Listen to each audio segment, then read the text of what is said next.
So, for this project, we are going to be using air dry clay, styrofoam, and aluminium foil. So I got 2 chunks of styrofoam and I'm just going to stick them together so long and try and get a block to work from. For some reason during this process my brain was not working with me. Alright, after I've finally established a chunk of styrofoam that I can carve through, I'm using a pen just to draw the design on it, just roughly, just the shape, so I can start carving from the outer diameters inwards. So here I'm just using a standard carpet knife just to cut chunks through, and also occasionally my nails just to rip off the pieces. It is a very messy process.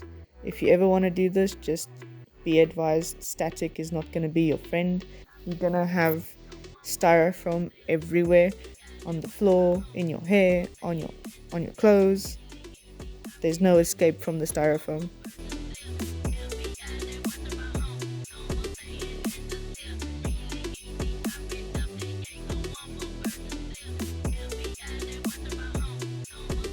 I've more or less made a shape of his head, or you can say skull. I've created his inner skull, his inner armature, and it looks a bit weird right now, but I'm going to add aluminium foil over this so that I can put the clay on. So the clay actually does not attach to styrofoam very well. It is a bit difficult, but on the foil it would at least give me some grip for the foam to sit on.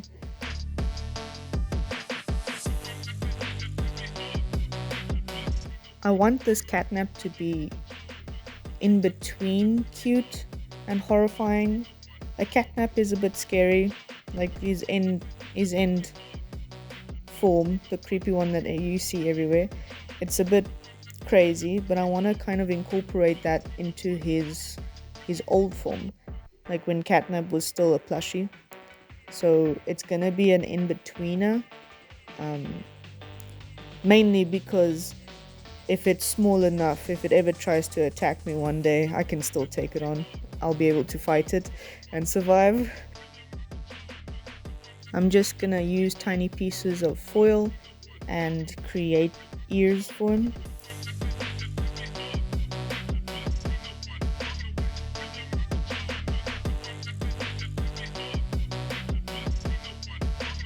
Okay, now that the head is done, to make the body I'm just going to use a little ball of aluminium foil and shape it almost like a pyramid.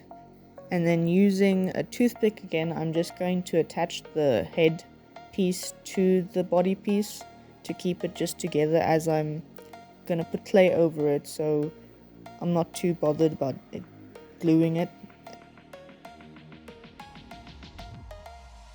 That actually looks quite cute. I kind of like the tinfoil version of Catnap. Alright, so I'll just be using some EVA foam clay. It's like a dark grey color. If you ever wonder how to change the color of EVA foam, a little tip, you can actually use acrylic paints. Well, it depends on the color obviously. So if you have black and you want to turn it into a grey, you just add like a spoonful of white paint to it and you keep mixing it and it will actually change color. So I'm just going to add thin layers over the entire form at first, just for something to grip on. It's like a sponge type foam, and as soon as it dries and cures, it actually expands a little bit. So we're not going to be too worried about the detail as of yet. Later I'll have to carve into it or something like that. It's looking horrifying at the moment, but we're getting there. It doesn't look very appealing right now, but trust the process. A lot of the times when I've spoken to people and they're busy with art projects and they tell me it just doesn't look good in the beginning, they just want to leave it, and usually they do leave it, but my advice is carry on, because art is a process. You have to carry on to get the end result. it's not going to look pretty in the beginning because you're doing a step by step. You're starting something and you can't expect it to look pretty or as you want it to look right off the bat. I learned that the hard way. Okay, so I decided to wait until the next day to carry on with this project because I wanted it to be dry. The clay actually sits on dry clay better, if that makes sense. But I realized that the head is not where I want it to be, so I had to rip off his head again, and I feel kind of bad, but you'll see. I just want to put it a bit more slanted and look a bit more creepy and give it more character.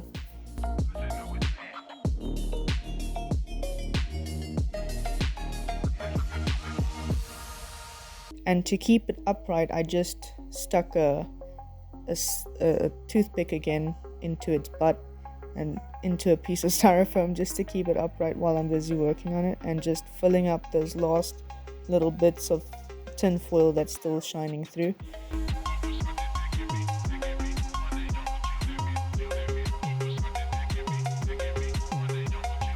Now that it's dry, I also want to add a little bit more clay here and there to give more impressions, like where the cat cheeks are and eyebrows and certain areas in the ears, to give it a bit more volume so that there's a bit more to work with when it's done drying.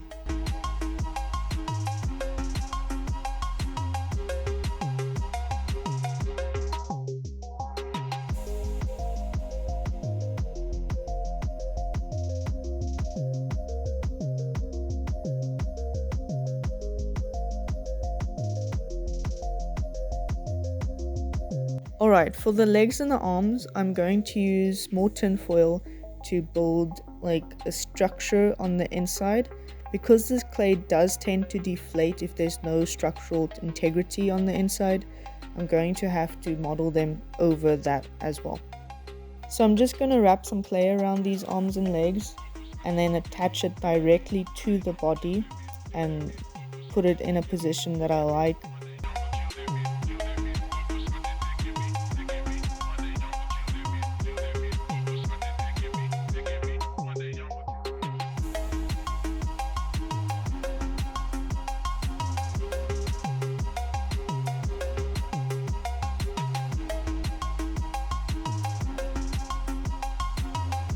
He kind of looks like he's screaming in agony right now.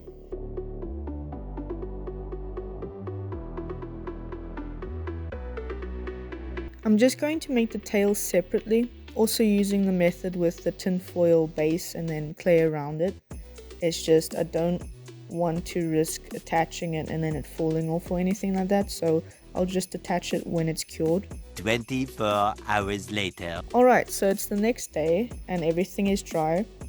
And as you can see, a lot of the pieces merged together and sort of melted together, if that makes sense. Like when it cures, it does, like I said, it does deflate and it does expand and does weird things. But I actually like the way it looks so far. There's potential and I can work with it. So I'm going to try and carve into it with sandpaper and sanding tools.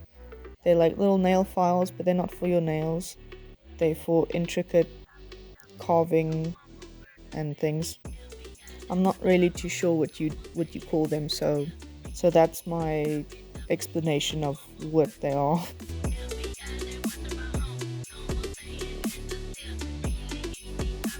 It looks like he's trying to bite me, like just nom nom nom nom.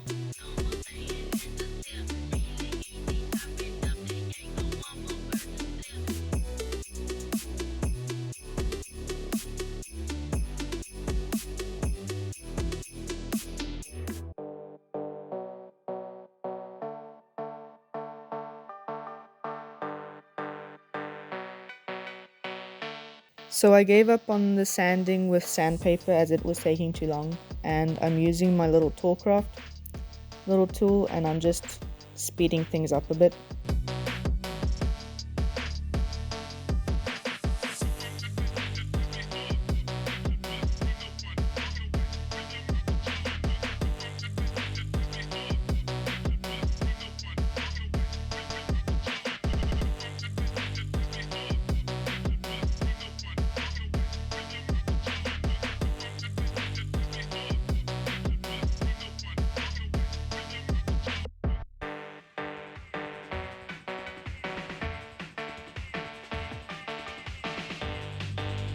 Okay, so to make his little emblem, that little moon that he usually has on his zipper, I'm just going to use some polymer clay instead, so that when I bake it, it's quite sturdy and it keeps its shape better than the foam clay.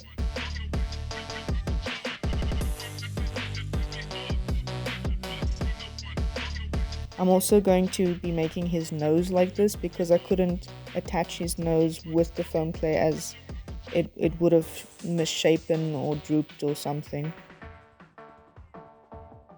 Okay, so after the sanding is done, I'm going to use this gel base that you usually would use for scrapbooking to create droplets and things like that.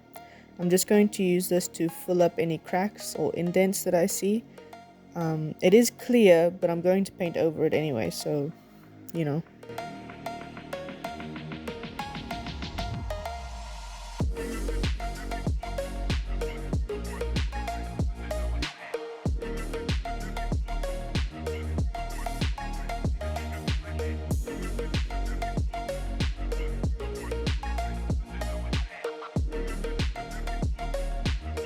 He looks so cute now with his little nose and just staring at you.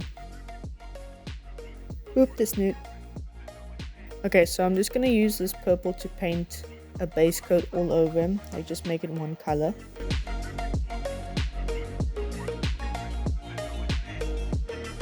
I'm adding thicker layers on spots that I feel need a bit more coverage, if that makes sense, so like little indents and things like that, because this acrylic paint does layer quite nicely and you can stack it quite thick.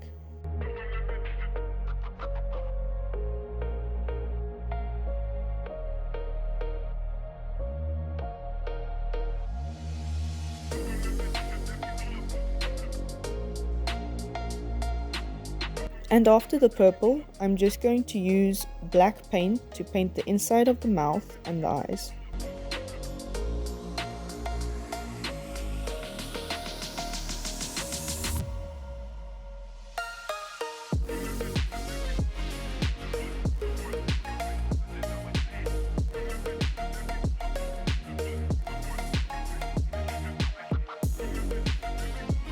Shame, he looks so dead inside.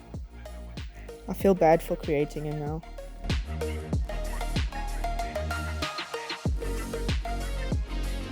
For Catnap's emblem, I'm just going to use a standard gold to paint it.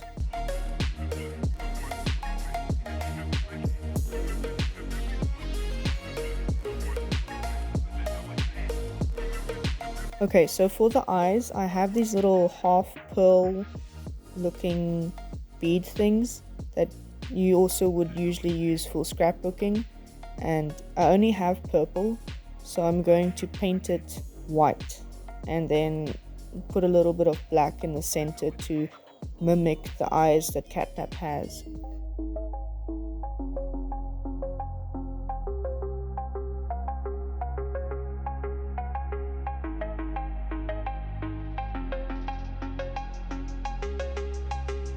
And then I'll use the same clear stuff that I used to fill up the cracks. I'm going to use that just to put a glaze over the eyes as well. So I want my Catnap to be quite fluffy, and the only thing I could think of that I had at my disposal was this felt. So I'm going to, basically what I did is just scratch a piece of felt, like it's a little felt square, and you just keep on scratching it with a blade and essentially it will create this fluff. I'll stick the fluff on by using gold leafing glue. Gold leafing glue takes really long to dry, so it gives me a chance to put the pieces on there and hopefully it will stay on. So I'm just taking small chunks of this fluff and I'm placing it all over the body, carefully just trying to add fluff to Catnap.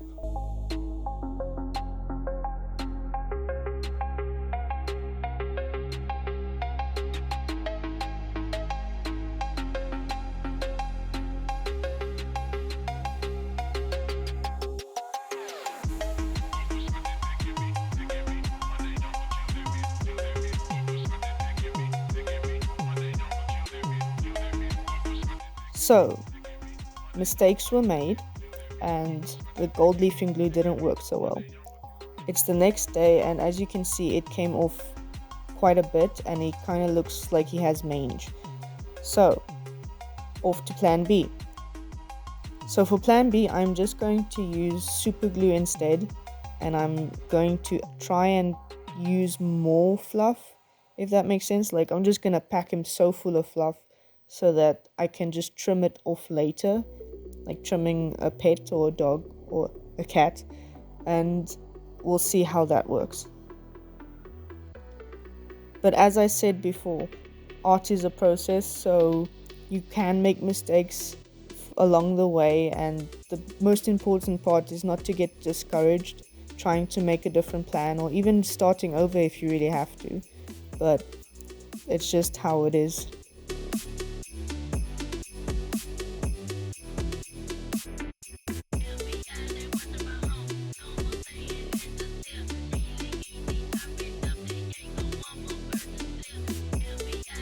So I don't think it is recognizable as Catnap anymore. It is kind of just a fluff ball, but yep, it kind of looks cute. Looks like I could say it looks like a little dog, but yeah, it's time for trimming it now. I'm just going to trim little pieces here and there and try and make my way through to the most bottom layers, and we'll see if we can save this poor cat.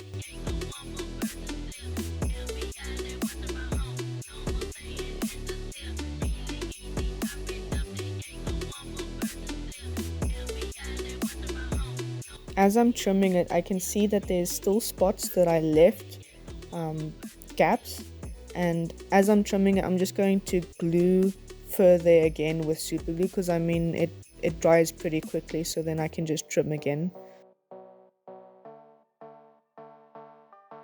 This is a lot of fluff. It's gonna take me quite a while.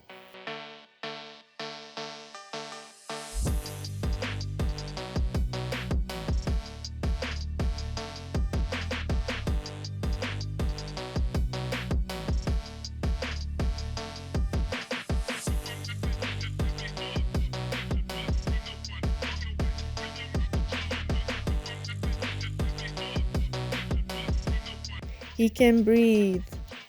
Okay, so I've trimmed everything and he doesn't look too bad. I kind of like the way he looks, but I'm a perfectionist, sort of, and it's bothering me that the purple does not match his purple that he has in the game. So I'm going to be using this just pastels, you know, soft pastels, and I'll just be stroking it over the fur to try and give him a bit more purpley purple, if you know what I mean.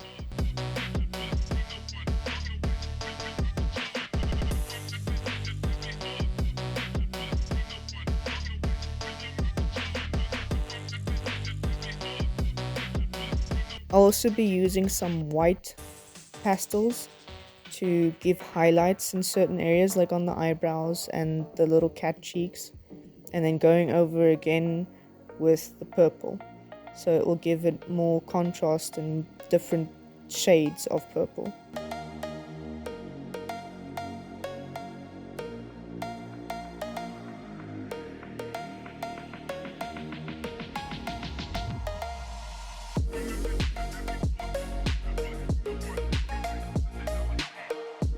And then for the inside of his ears and around the mouth and the eyes, I'll be using a black pastel, so that I can create essentially more depth using it. Also around the body and where it's necessary.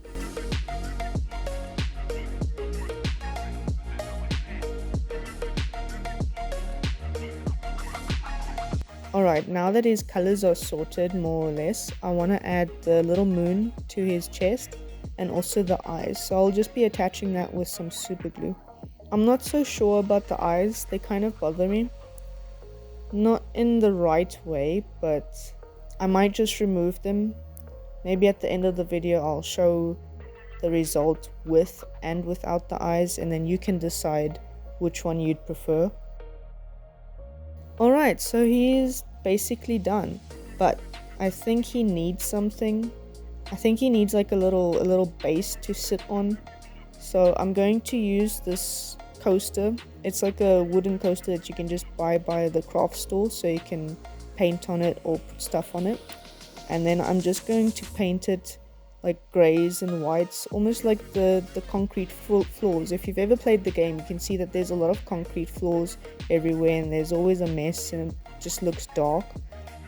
I'm going to add some white onto it, but just randomly and very messily to give it that marbly concrete, like polished concrete look.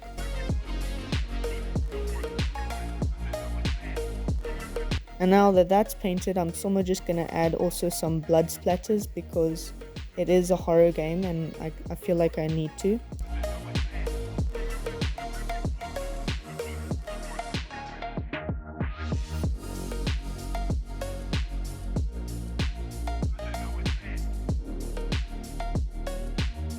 And that's it. I think that is it. So I'm just gonna show you the end results and I hope you enjoyed the video. Please like and subscribe if you did. And also let me know if you think Catnap was a good guy or a bad guy. I don't want to give any spoilers for in case whoever is watching this hasn't played the game yet, but in your perspective, would you think Catnap could have been good all along, or was he just always on the bad side?